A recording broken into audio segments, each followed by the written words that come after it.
মিথ্যা এবং খেয়ানত এটা হচ্ছে মুমিনের সাংঘর্ষিক।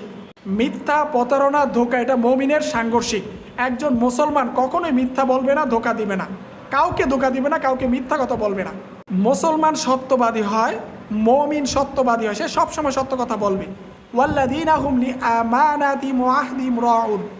একজন মুমিন, একজন মুসলমান আমানত এবং অঙ্গীকার পূরণ করে, সে এ ব্যাপারে যত্নশীল হয়। সে যে কোনো কিছুর বিনিময়ে সে আমানত রক্ষা করে এবং তার অঙ্গীকার পূরণ করে। হতে পারে সে কাজে, কর্মে, ব্যবসা বাণিজ্যে, তার কথার মধ্যে, গোপনীয়তার মধ্যে সে বিশ্বাসঘাতকতা করবে না, ধোঁকা দিবে না, প্রতারণা করবে না।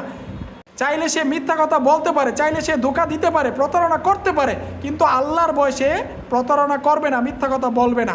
সে আল্লাহকে বিশ্বাস করে, আল্লাহকে ভালোবাসে, আল্লাহর ভয় তার অন্তরে আছে। আল্লাহ সত্যবাদীকে ভালোবাসে।